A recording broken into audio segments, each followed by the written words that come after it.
Welcome to day 98 of this one-year chronological Bible reading. Today's passage is from 1 Samuel 1-3. 1 Samuel chapter 1. Now there was a certain man of Ramathaim Zophim, of the hill country of Ephraim, and his name was Elkanah, the son of Jeroham, the son of Elihu, the son of Tohu, the son of Zuph, an Ephraimite. He had 2 wives. The name of one was Hannah, and the name of the other Peninnah.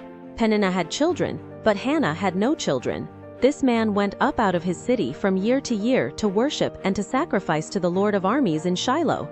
The 2 sons of Eli, Hophni and Phinehas, priests to the Lord, were there. When the day came that Elkanah sacrificed, he gave portions to Peninnah his wife and to all her sons and her daughters, but he gave a double portion to Hannah, for he loved Hannah. But the Lord had shut up her womb. Her rival provoked her severely to irritate her, because the Lord had shut up her womb. So year by year, when she went up to the Lord's house, her rival provoked her. Therefore she wept and didn't eat.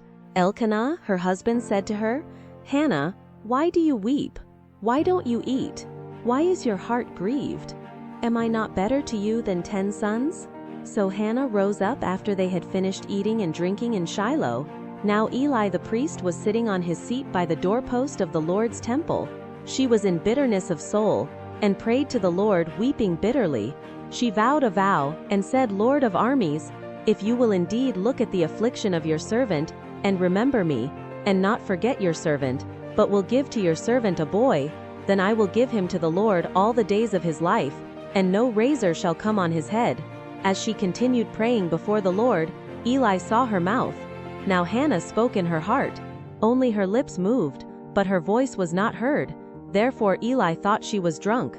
Eli said to her, "How long will you be drunk? Get rid of your wine." Hannah answered, "No, my lord, I am a woman of a sorrowful spirit. I have not been drinking wine or strong drink, but I poured out my soul before the Lord. Don't consider your servant a wicked woman, for I have been speaking out of the abundance of my complaint and my provocation." Then Eli answered, "Go in peace, and may the God of Israel grant your petition that you have asked of him." She said, "Let your servant find favor in your sight." So the woman went her way and ate, and her facial expression wasn't sad anymore. They rose up in the morning early and worshipped the Lord, then returned and came to their house to Ramah. Then Elkanah knew Hannah his wife, and the Lord remembered her. When the time had come, Hannah conceived and bore a son, and she named him Samuel, saying, "Because I have asked him of the Lord." The man Elkanah and all his house went up to offer to the Lord the yearly sacrifice and his vow. But Hannah didn't go up, for she said to her husband, "Not until the child is weaned. Then I will bring him, that he may appear before the Lord, and stay there forever." Elkanah her husband said to her, "Do what seems good to you. Wait until you have weaned him. Only may the Lord establish his word." So the woman waited and nursed her son until she weaned him. When she had weaned him, she took him up with her, with 3 bulls and 1 ephah of meal, and a container of wine, and brought him to the Lord's house in Shiloh. The child was young. They killed the bull and brought the child to Eli. She said, "O my lord, as your soul lives, my lord, I am the woman who stood by you here, praying to the Lord. I prayed for this child, and the Lord has given me my petition which I asked of him. Therefore I have also given him to the Lord. As long as he lives he is given to the Lord." He worshipped the Lord there. 1 Samuel chapter 2. Hannah prayed, and said, "My heart exults in the Lord. My horn is exalted in the Lord. My mouth is enlarged over my enemies, because I rejoice in your salvation. There is no one as holy as the Lord, for there is no one besides you, nor is there any rock like our God. Don't keep talking so exceedingly proudly. Don't let arrogance come out of your mouth, for the Lord is a God of knowledge. By him actions are weighed. The bows of the mighty men are broken. Those who stumbled are armed with strength. Those who were full have hired themselves out for bread. Those who were hungry are satisfied. Yes, the barren has borne 7. She who has many children languishes. The Lord kills and makes alive. He brings down to Sheol and brings up. The Lord makes poor and makes rich. He brings low. He also lifts up. He raises up the poor out of the dust. He lifts up the needy from the dunghill to make them sit with princes and inherit the throne of glory. For the pillars of the earth are the Lord's. He has set the world on them. He will keep the feet of his holy ones. But the wicked will be put to silence in darkness, for no man will prevail by strength. Those who strive with the Lord shall be broken to pieces. He will thunder against them in the sky. The Lord will judge the ends of the earth. He will give strength to his king, and exalt the horn of his anointed. Elkanah went to Ramah to his house. The child served the Lord before Eli the priest. Now the sons of Eli were wicked men. They didn't know the Lord. The custom of the priests with the people was that when anyone offered a sacrifice, the priest's servant came while the meat was boiling, with a fork of 3 teeth in his hand, and he stabbed it into the pan, or kettle, or cauldron, or pot. The priest took all that the fork brought up for himself. They did this to all the Israelites who came there to Shiloh. Yes, before they burned the fat, the priest's servant came, and said to the man who sacrificed, "Give meat to roast for the priest, for he will not accept boiled meat from you, but raw." If the man said to him, "Let the fat be burned first, and then take as much as your soul desires," then he would say, "No, but you shall give it to me now, and if not, I will take it by force." The sin of the young men was very great before the Lord, for the men despised the Lord's offering. But Samuel ministered before the Lord, being a child, clothed with a linen ephod. Moreover, his mother made him a little robe, and brought it to him from year to year, when she came up with her husband to offer the yearly sacrifice. Eli blessed Elkanah and his wife, and said, "May the Lord give you offspring from this woman for the petition which was asked of the Lord." Then they went to their own home. The Lord visited Hannah, and she conceived and bore 3 sons and 2 daughters. The child Samuel grew before the Lord.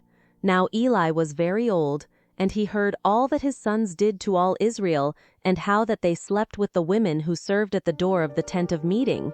He said to them, "Why do you do such things? For I hear of your evil dealings from all these people. No, my sons, for it is not a good report that I hear. You make the Lord's people disobey. If one man sins against another, God will judge him. But if a man sins against the Lord, who will intercede for him?" Notwithstanding, they didn't listen to the voice of their father, because the Lord intended to kill them. The child Samuel grew on, and increased in favor both with the Lord, and also with men. A man of God came to Eli and said to him, "The Lord says, Did I reveal myself to the house of your father when they were in Egypt in bondage to Pharaoh's house? Didn't I choose him out of all the tribes of Israel to be my priest, to go up to my altar, to burn incense, to wear an ephod before me? Didn't I give to the house of your father all the offerings of the children of Israel made by fire? Why do you kick at my sacrifice and at my offering, which I have commanded in my habitation, and honor your sons above me, to make yourselves fat with the best of all the offerings of Israel my people? Therefore the Lord, the God of Israel says, I said indeed that your house and the house of your father should walk before me forever. But now the Lord says, Far be it from me, for those who honor me I will honor, and those who despise me will be cursed.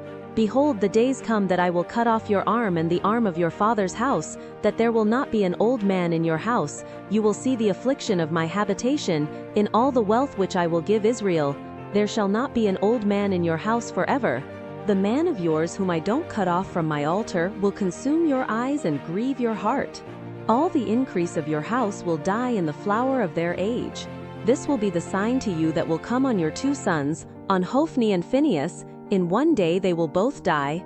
I will raise up a faithful priest for myself, who will do according to that which is in my heart and in my mind. I will build him a sure house. He will walk before my anointed forever. It will happen that everyone who is left in your house will come and bow down to him for a piece of silver and a loaf of bread, and will say, Please put me into one of the priest's offices, that I may eat a morsel of bread.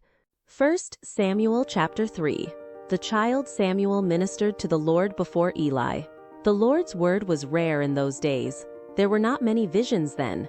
At that time when Eli was laid down in his place, now his eyes had begun to grow dim so that he could not see, and God's lamp hadn't yet gone out, and Samuel had laid down in the Lord's temple where God's ark was. The Lord called Samuel. He said, Here I am. He ran to Eli and said, Here I am, for you called me. He said, I didn't call. Lie down again. He went and lay down. The Lord called yet again, Samuel. Samuel arose and went to Eli and said, Here I am, for you called me. He answered, I didn't call, my son. Lie down again. Now Samuel didn't yet know the Lord. neither was the Lord's word yet revealed to him. The Lord called Samuel again the third time. He arose and went to Eli and said, "Here I am, for you called me." Eli perceived that the Lord had called the child. Therefore Eli said to Samuel, "Go lie down. It shall be, if he calls you, that you shall say, 'Speak, Lord, for your servant hears.'" So Samuel went and lay down in his place. The Lord came and stood, and called as at other times, "Samuel, Samuel." Then Samuel said, "Speak, for your servant hears." The Lord said to Samuel, "Behold, I will do a thing in Israel at which both the ears of everyone who hears it will tingle. In that day I will perform against Eli all that I have spoken concerning his house, from the beginning even to the end. For I have told him that I will judge his house forever for the iniquity which he knew, because his sons brought a curse on themselves, and he didn't restrain them. Therefore I have sworn to the house of Eli, that the iniquity of Eli's house shall not be removed with sacrifice or offering forever." Samuel lay until the morning, and opened the doors of the Lord's house. Samuel was afraid to show Eli the vision. Then Eli called Samuel and said, "Samuel, my son." He said, "Here I am." He said, "What is the thing that he has spoken to you? Please don't hide it from me. God do so to you, and more also, if you hide anything from me of all the things that he spoke to you." Samuel told him every bit, and hid nothing from him. He said, "It is the Lord. Let him do what seems good to him." Samuel grew, and the Lord was with him, and let none of his words fall to the ground. All Israel from Dan, even to Beersheba, knew that Samuel was established to be a prophet of the Lord. The Lord appeared again in Shiloh, for the Lord revealed himself to Samuel in Shiloh by the Lord's word. Thank you for joining. Until tomorrow, have a great day. Blessings.